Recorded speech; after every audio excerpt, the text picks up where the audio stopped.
நம்ம Christopher Nolan சாரோட இந்த ஒடிசின்ற படைப்பை பார்க்கறதுக்கு தேனியில் இருக்க வெற்றி சினிமாஸ் போயிருந்தோம். எனக்கு பர்சனலாகவே இந்த படத்து மேலே ரொம்ப எக்ஸ்பெக்டேஷன் இருந்துச்சு. ஏன்னா ஒரு மித்தாலஜி அடாப்ட் பண்ணி தலைவர் படம் பண்ண போறாரான்னு சொல்லிட்டு நான் கூட கூட்டம் வராதான் நினச்சிட்டு இருந்தேன். பட் ஆனால் நாங்கள் போனோம் ஸோ ஹவுஸ்ஃபுல். அதை பார்க்கறதுக்கு ரொம்ப சந்தோஷமா இருந்துச்சு. படம் எப்படி சொல்லி கேட்டிங்கன்னா கண்டிப்பாக விஸ்வலாக ரொம்ப சூப்பராக இருந்துச்சு. மேக்கிங்காண்டி அவர் எடுத்துக்கிட்ட எஃபர்ட்ஸ் ரொம்ப சூப்பராக இருந்துச்சு. என்ன கேட்டால் கண்டிப்பாக பாருங்க தான் சொல்லுவேன். எனக்கு பிரஸ்டீஜுக்கு அப்புறம் கிறிஸ்டோபர் நோலன்ட்ட ரொம்ப பிடிச்ச படம் இந்த ஒடிசி தான். அதுக்கு மற்ற படம் பிடிக்காம எனக்கு பர்சனலாக ஒடிசி ரொம்ப பிடிச்சிருந்துச்சு. நீங்க ஐமேக்ஸ்ல சான்ஸ் கிடைச்சா கண்டிப்பா மிஸ் பண்ணாம ஐமேக்ஸ் பாருங்க.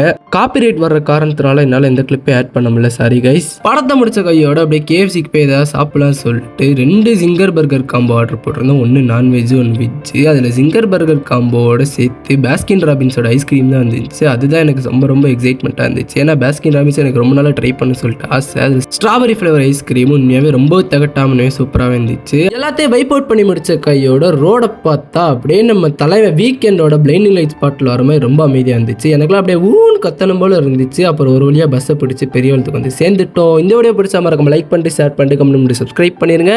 Thank you guys.